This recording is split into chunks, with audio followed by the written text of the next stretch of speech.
Hi, it's me, Lore. Welcome to another weekly video. If you like art, consider subscribing to my channel. Thank you. In this video, I'm going to show you how to paint very simple animals with a lot of water and very little details using a wet-on-wet technique. It's a fun exercise, I promise. First, find a few different animal photo references so you can study the shape and contrasts. Then get your watercolor paper, watercolor paints and brushes ready to start painting. Ideally, for this type of painting, you'll need 100% cotton paper so it can absorb a lot of water without bending, and also the paint will stay longer so it can help you work out your painting before it dries. Also, a thick brush that you can hold plenty of water with, and the smallest size round brush too will be helpful. You can quickly sketch the basic shape or outlines of your animal. Make sure to draw this very lightly. An HB pencil would be ideal, or you can skip this part and go directly for the brush.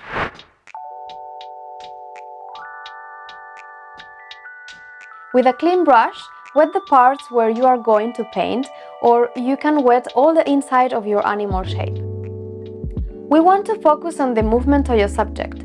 Look at your reference pictures for those skeleton lines and see what movement they are making, trying to imitate that exact movement with your brush on the paper. Then get the watercolor you want to paint with on your brush. Remember that if you take lots of pigment on your brush, your color will be darker, and if your brush has lots of water, the color will be lighter.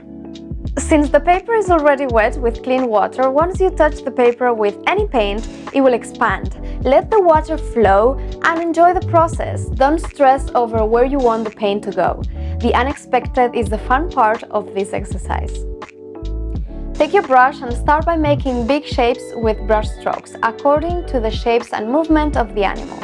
Remember to keep the white of the paper in those very bright areas of white parts.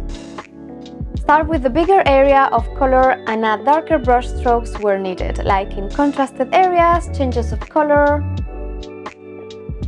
Your painting doesn't have to be the same color as the reference, so you can be as creative as you want or simplify as much as you want.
To accentuate textures, we want to use different brushes in different positions, so we can get those details with very little effort.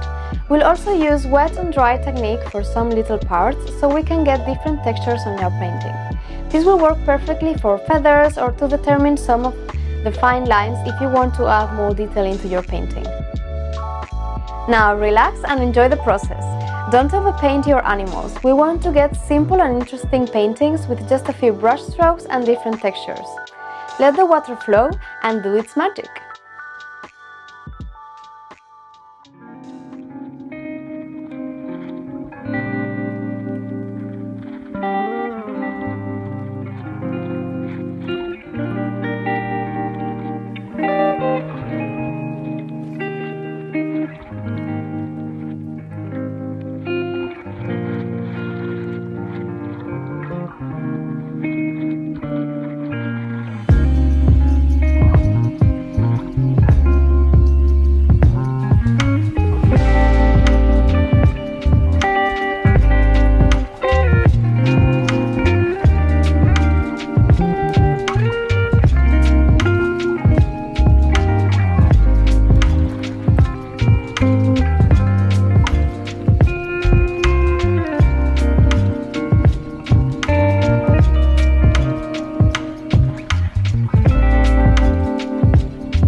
I hope you enjoyed this fun exercise. I will definitely practice this technique more often, as it's a very creative process and it gives you very unexpected results.